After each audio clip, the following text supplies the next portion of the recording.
저는 지난 7월 괴산군 보건소에서 실시하는 모바일 헬스케어에 지원해서 6개월간 건강관리를 받았습니다. 신체활동 부분은 보건소에서 나눠준 스마트 시계를 통해서, 영양소 부분은 매 끼니마다 간식 포함해서 그때그때 섭취한 음식물을 이 핸드폰 앱에 기록하면서, 관리라면 관리, 감시라면 감시를 받으면서 6개월을 지냈습니다. 총 3차례에 걸쳐서 정기 방문을 통해서 체열도 하고 인바디도 측정하고 영양관리에 대한 진단을 받았습니다. 제 몸 상태를 그분들께서 측정해 주셨습니다. 그리고 지난 목요일 마지막 상담을 마쳤는데 결과는 참혹했습니다. 6개월간 관리를 받았는데도, 물론 지극히 개인적이고 주관적인 건강상의 견해입니다. 제 몸이니까요. 혈관에 찌꺼기가 들러붙어서 동맥 경화를 유발하는 저밀도 콜레스테롤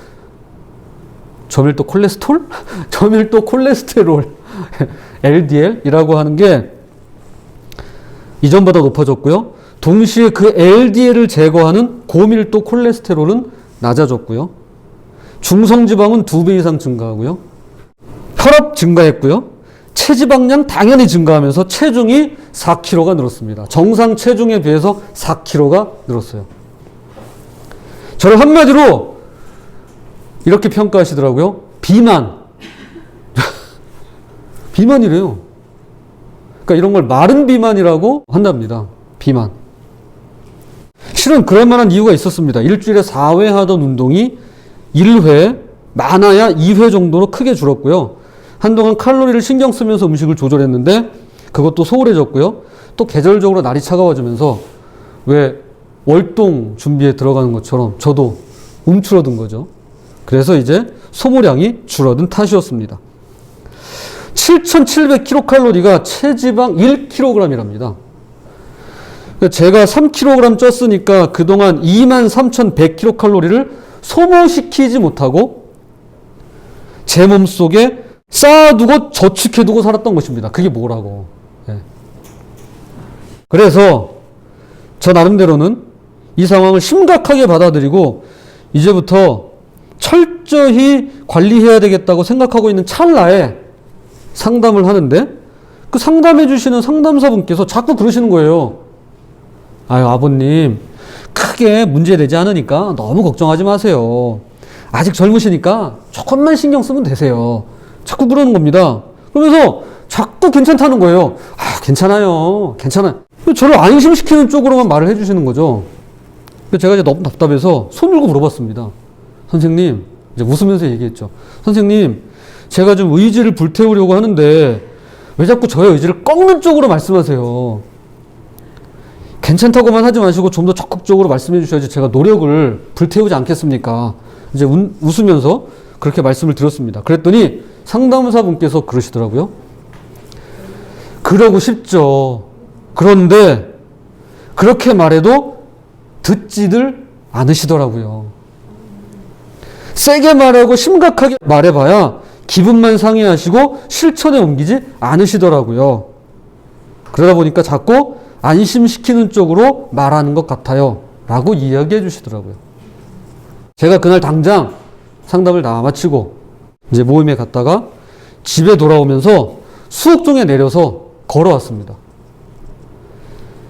가끔 이제 버스 탈 때는 그랬는데 이제 앞으로는 제 아내랑 외출했다가 돌아올 때는 수옥동에 하차해서 저는 이제 무조건 걸어오려고요. 하여튼 비가 오나 눈이 오나, 아니 눈이 오는 건 좀 생각해 봐야 되겠네요. 예. 자빠지면 안 되니까. 예. 하여튼 네. 아무튼 그렇습니다. 그리고 식습관도 다시 지금 조절하고 있습니다. 예. 이찬수 목사님이 설교 중에 이런 말을 하신 적이 있습니다. 한번 잘 들어보세요. 잘못된 상황 때문에 망하는 것이 아니라 잘못된 대응 때문에 망하는 것입니다. 다시 한번요.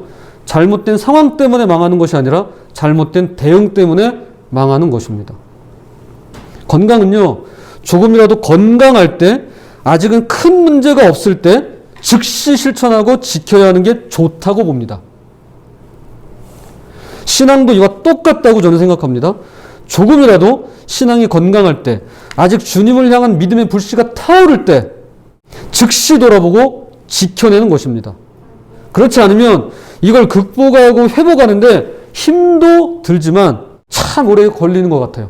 시간이 오래 걸려요. 회복되기까지. 잠깐 곁길로 빠져나간 그 길 돌아오는데 오래 걸립니다. 문제는 결코 상황이 아닙니다. 그에 대한 나의 반응입니다. 오늘 본문에는요, 3차례에 걸쳐서 반복되는 단어 하나가 있습니다. 즉시예요. 즉시. 22절 예수께서 즉시 제자들을 제쳐가서, 27절 예수께서 즉시 이르시되, 31절 예수께서 즉시 손을 내밀어. 즉시입니다. 즉시. 금요일 저녁입니다.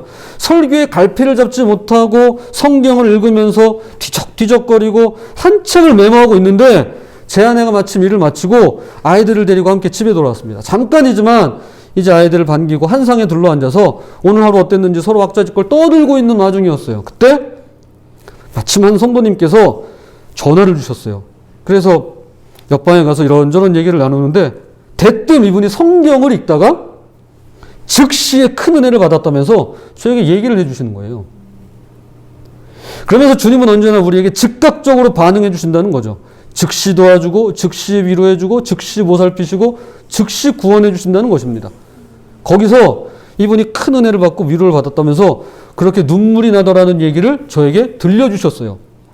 그런데 그 말씀이 바로 제가 방금 전까지 붙들고 읽으면서 갈피를 잡지 못했던 바로 그 본문이었습니다.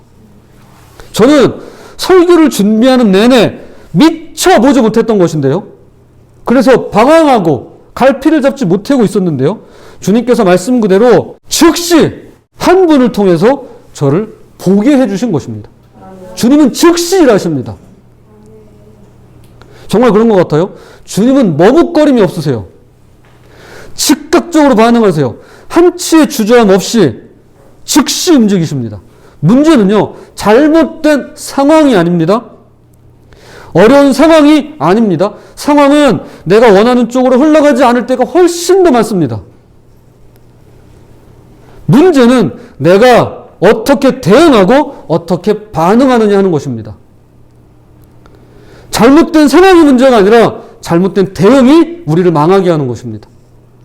오늘 베드로의 즉각적인 반응을 두 가지로 살펴보면서 이 시간 저와 여러분 또한 주님께 즉시 반응하게 되시기를 축복합니다. 자, 첫 번째입니다. 베드로는 즉시 주님의 말씀을 기다립니다. 베드로는 즉시 주님의 말씀을 기다립니다. 지금 막 갈릴리 들판에서 소박하지만 풍성한 오병이의 잔치를 마쳤습니다. 오병이요? 아시죠? 예수님께서 홀로 기도하러 산에 올라가시고 제자들은 배를 타고 갈릴리 호수를 지나가고 있는 중입니다. 이 호수가 워낙에 커서 바다라고 불리기도 하는데 갈릴리 바다, 디베랴 바다, 게네사렛 바다, 긴네렛 바다 등 모두 동일 장소입니다. 그때 풍랑이 일어납니다. 그렇게 힘들게 위태위태하게 풍랑 속을 헤치며 바다를 건너고 있는데 두둥 예수님께서 바다 위를 걸어오십니다. 자, 본문 말씀을 한번 읽어볼까요?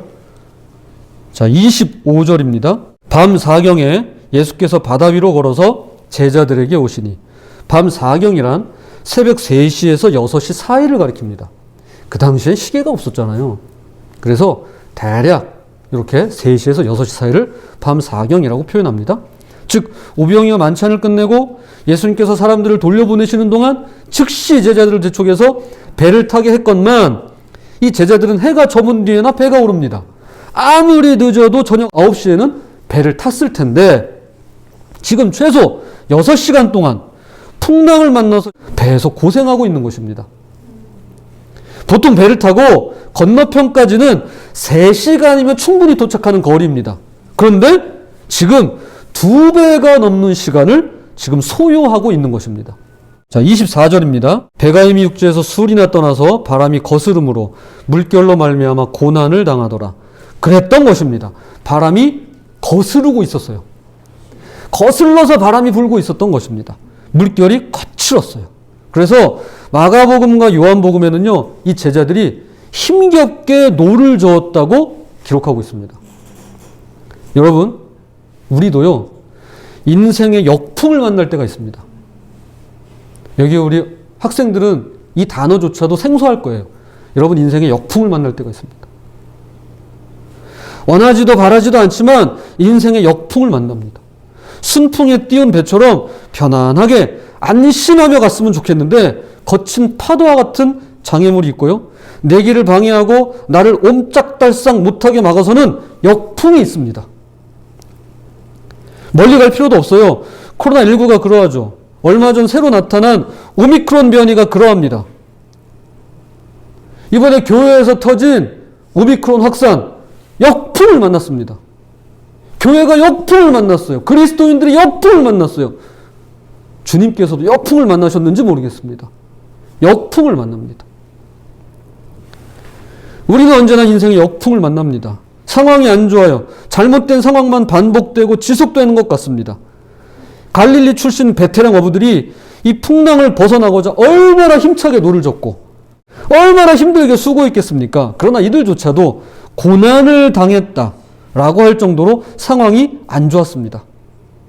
우리가 아무리 팔을 휘두르고요, 힘을 다해서 노를 저어도 상황이 좀처럼 나아지지 않을 때가 있더라는 것입니다.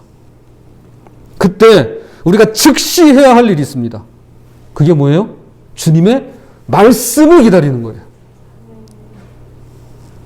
놀라운 건 성미가 급하기로 가장 소문난 베드로가 이 말을 했다는 것입니다. 나를 명하사 물 위로 오라 하소서. 자, 말씀 읽어보겠습니다. 28절입니다. 베드로가 대답하여 이르되 주여 만일 주님이시거든 나를 명하사 물 위로 오라 하소서 하니. 코로나 상황 이전에 저희 이제 자녀들, 저희 가족끼리 물놀이장에 이렇게 가게 되면 꼭 이렇게 말해요. 아빠, 나도 해볼래요. 우리 이제 연우, 지우 다 있는데, 아빠, 나도 해보고 싶어요. 아빠, 저기까지 데려다 주세요. 아빠, 나 좀 데려가 주세요. 이렇게 얘기해요. 예수님, 저도 걸어보고 싶어요. 예수님, 저도 한번 해볼 수 있을까요? 예수님, 어떻게 하면 바다 위를 걸을 수 있어요? 예수님, 저도 좀 데리고 가주세요. 예수님, 제가 물 위를 걷게 해주세요. 평소 베드로 성격이라면 이렇게 말해야 마땅합니다. 예수님, 저 좀 데려가 주세요. 예수님, 저 좀 걷게 해주세요. 예수님, 저도 걷고 싶어요. 이렇게 말해야 마땅할 겁니다. 그러나 그는 대신에 이렇게 말합니다. 주님! 만일 주님이시라면 저를 명하사 물 위로 오라 하소서. 주님, 저에게 물 위로 걸어서 주님께로 오라고 명령해 주소서. 다르죠? 약간 다르죠? 주님, 저에게 말씀해 주세요. 저더러 갈 수 있게, 올 수 있게, 걸어갈 수 있게. 주님, 저에게 명령하소서, 명하소서. 저더러 물 위를 오라고. 베드로는요, 즉시 바다로 뛰어들지 않았습니다. 그가 즉시 한 행동은 주님의 말씀을 기다리는 것이었습니다. 좀 더 명확하게는 주님의 명령을 기다리는 것이 그가 즉각적으로 취한 행동이었습니다. 우리가 인생의 역풍을 만나면 조급해집니다. 당장 누가 조금만 싫은 소리에도 감정이 상해서 표정이 바뀌고 즉시 반응하는 게 저예요. 우리들입니다. 왜 보이스피싱 사기라던가 문자로 하는 스미싱 사기가 그칠 줄 모르는 걸까요? 인생의 역풍을 만나신 분들이 지푸라기라도 잡아보고자 하는 심정에 조급해지기 때문에 그러합니다. 사실 우린 다 조급해해요. 아무리 침착한 성격을 가지고 있어도 조급해지는 상황이 있습니다. 어쩔 수가 없어요. 이스라엘의 초대왕 사울의 이야기를 잠깐 들려드리겠습니다. 그는 왕위에 오른 지 2년, 그의 나이 40에 블레셋이 대군을 이끌고 국경에 진을 칩니다. 일촉즉발의 상황에서 이스라엘도 맞서 진을 치죠. 그러나 철기 문명인 블레셋과의 그 화력과 병력 면에서 차이가 너무 큰 겁니다. 그래서 사람들이 피난을 갑니다. 도망치고 굴에 들어가고 산속에 숨어버립니다. 거기다 와야 될 사무엘 선지자가 7일간 기다렸다가 함께 제사를 드리자고 사람을 보내서 연락을 취한 거예요. 지금 한시가 급해요. 1분 1초가 지금 급합니다. 상황이 얼마나 다급했겠습니까? 너무나도 안 좋은 상황이에요. 그래서 7일 동안 기다리다가 지치고 지쳐서 그가 결국 신하들을 데리고 이 사울이 제사를 드려요. 그래도 7일까지는 지켰어요.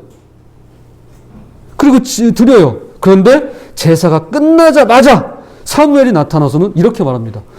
어찌 하나님의 명령을 어기셨습니까?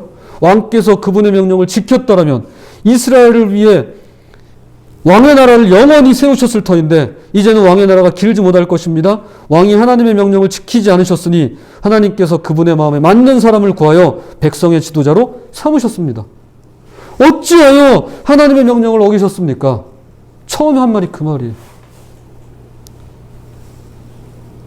인생의 역풍을 만나면 누구나 조급해집니다. 하나님의 말씀을 기다리기가 결코 쉽지 않습니다. 왜? 당장 이거 해야 되니까요. 그러나 바로 그 순간 그 역풍이 어떤 것이 됐던 간에 사소한 감정이든 심각한 문제이든 그 즉시로 주님의 말씀을 기다리고 혹시 대기 시간이 생각보다 오래 걸려도 그분의 명령이 떨어지기를 끝까지 인내하며 기다리시는 저와 여러분이 되시기를 부탁드립니다. 이게 우리가 즉시 해야 할 일이에요. 아무리 급해도요. 아무리 다급해도요. 즉시 해야 할 일은 주님의 말씀을 기다리는 것입니다. 주님, 제게 말씀하소서. 주님, 제게 명령하소서. 그러면 주님은 즉시 반응해 주실 것입니다. 자, 두 번째, 베드로는요, 즉시 주님의 도움을 구합니다.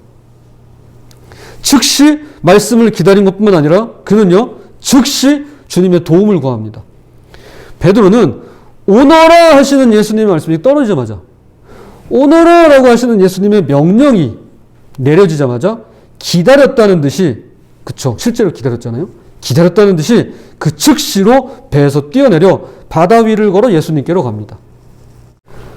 제가 메시지 성경으로 오늘 본문 29절을 읽어드리겠습니다. 예수께서 말씀하셨다. 오너라! 베드로는 배에서 뛰어내려 물 위를 걸어서 예수께로 갔다. 저는 이 장면을 볼 때마다 참 부러운 것이 뭐냐면 바다 위를 걸었던 인류 최초의 사람이라는 타이틀이 아닙니다.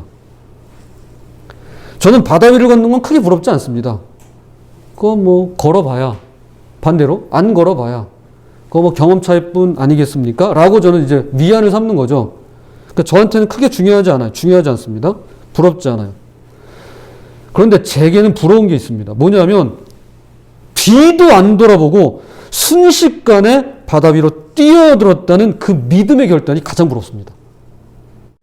그는 조심조심 물이 얼마나 차가울지, 물이 옷에 튈지 걱정하면서, 어디까지 빠지는지 걱정하면서 한 발 한 발 사다리 딛고 물 밑으로 내려간 게 아닙니다. 이제 겨울에 이제 수옥정 저수지가 얼죠. 그러면 이제 보통 저희 이제 가족들이랑 그곳에서 놀 때가 있어요. 주연이는 거기서 이제 낚시도 했잖아요. 그러면 그 이제 얼음판을 갈 때 어떻게 가죠? 처음에 한 발 한 발, 예, 살살 가야 돼. 처음에는, 예, 아무리 두꺼워 보여도 혹시 몰라. 살살 가야 돼. 살살 가야 돼. 미끄러질세라, 빠질세라, 하여튼 이거저거 다 재가지고 생각하면서 살살 가야 돼. 이제 그러다가 디뎌보니까 괜찮다 싶으면 이제 그때부터는 걷고 뛰고 뒹굴면서 놉니다. 예. 자, 그런데 지금 베드로는요, 그게 아니에요. 배에서 바다 위로 그냥 뛰어들었습니다. 자, 제가 읽어드렸잖아요. 메시지 성경. 예수께서 말씀하셨다. 오너라! 베드로는 배에서 뛰어내려. 원어에는 이렇게 되어 있어요. 뛰어내려. 물 위를 걸어서 예수께로 갔다. 주님이 말씀하시고 명령하셨으니까 덮어놓고 그냥 뛰어내린 것입니다. 저는요, 여기까지 가는데 시간이 좀 걸리는 편이에요. 제 어떤 기질상, 성격상. 저는 이게 참 부러워요. 자, 말씀을 한 구절 찾아보겠습니다. 요한복음 21장 7절. 예수의 사랑하신 그 제자가 베드로에게 이르되 이시라 하니 시몬 베드로가 걷고 있다가 주라 하는 말을 듣고 겉옷을 두른 후에 바다로 뛰어내리더라. 아멘. 베드로 보세요. 여러분, 성격 급한 게 꼭 나쁜 것만은 아니에요. 예. 그러니까 다 이제 일장일단이 있는 거예요. 예수님이라고 하니까 어떻게 해요? 대번에 뛰어들어요. 참. 저는 이게 참 부러워요. 그러나 그러나 이런 확고한 믿음과 결단력 있는 부러움의 대상인 베드로라 할지라도요, 우리 사람은 어쩔 수 없나 봅니다. 물에 빠지고 맙니다. 자, 다시 마태복음 14장 30절로 돌아오겠습니다. 바람을 보고 무서워 빠져가는지라 소리질러 이르되 주여 나를 구원하소서 하니, 바다라면 모르는 것 없이 다 아는 베테랑 어부라 할지라도 바다는 무서운 곳입니다. 또한 세상을 다 이긴 것처럼 믿음이 확고하고 신앙 좋은 그리스도인이라 할지라도, 목사님이라 할지라도, 아니 할아버지라 할지라도 세상이라는 바다는 두려운 곳입니다. 무섭지 않은 사람은 아무도 없습니다. 믿음 위에 굳게 서 있는 사람조차도 현실 앞에서는 두렵고 떨리는 법입니다. 자신만만하면 속아 넘어가지 마세요. 제가 앞에 이 강대상에서 저는 뭐 당당하게 얘기하지만 여러분 거기에 속아 넘어가지 마세요. 저도 무섭고 떨립니다. 저도 무서워요. 그래서 신앙이 흔들리고 믿음이 약해지고 세상이라는 바다에 점점 빠져가는 것 같아요. 마치 베드로가 바람을 보고 무서워 바다에 빠져가는 것처럼 말이죠. 바다 위를 걸으라 하셨으니 걸어야 하는 게 마땅하고, 믿음으로 살으라 하셨으니 믿음으로 사는 게 당연한데, 현실에 빠지고 유행에 빠지고 재미에 빠지고 이 세상 풍조에 빠지고 가치관에 빠져가는 것이죠. 그러다 보니 마침 풍선에서 바람 빠져나가듯 구원의 기쁨이 내게서 빠져나가고, 삶에서 기도가 빠져나가고, 말씀을 기다리지 못한 채 도망쳐 빠져나가고, 주님을 향한 기대감이 내 인생에서 점점점 빠져나가더라는 것입니다. 오늘 본문을 읽을 때마다 제가 신기한 건 베드로가 단번에 물속에 빠진 것이 아니라 빠져 들어가기 시작했다는 것입니다. 그냥 첨벙하고 빠진 게 아니라 점점 빠져 들어가기 시작했다는 것이죠. 여러분, 뭐든 갑자기 일어나는 것은 없습니다. 징후라는 게 있죠. 큰 사건이 발생하기 전에는 전조 증상이 있습니다. 1920년대 미국의 한 보험사에 엔지니어링 및 손실통제부서에 근무하던 하인이라고 하는 사람이 7만 5천 건의 산업재해 사례를 분석했습니다. 그 당시에 뭐 컴퓨터가 있어요? 뭐가 있어요? 그 당시엔 타자기가 있었나 모르겠네요. 문서로 된 걸, 그걸 7만 5천 건을 그가 조사해서 이 결과를 냈는데, 평균적으로 한 건의 큰 산업재해가 일어나기 전에 29번의 작은 재해가 있고, 그 29번의 작은 재해가 일어나기 전에 300번의 부상을 입을 뻔한 그런 징후가 나타난다고 그가 밝혔습니다. 이걸 하인리 법칙이라고 하고 1대 29대 300이라고 이야기합니다. 다 전조 증상이 있어요. 갑자기 일어나는 법은 없습니다. 그 전에 이상 징후가 반드시 있습니다. 저는 신앙의 큰 위기도 이것과 다를 바가 없다고 봅니다. 나의 신앙이 크게 한번 꺾였었나요? 그렇다면 그 이전에 분명히 전조 증상이 있었을 것입니다. 낙심, 낙담, 상처, 원망, 불신 등 있었을 거예요. 그리고 그 이전부터 내가 지키지 못하고 가볍게 넘겨버린 주님의 말씀, 주님과의 관계, 그리고 그분의 마음이 더 많았을 것입니다. 내가 주님 말씀 무시하고요. 내가 신앙생활을 게을리하고요.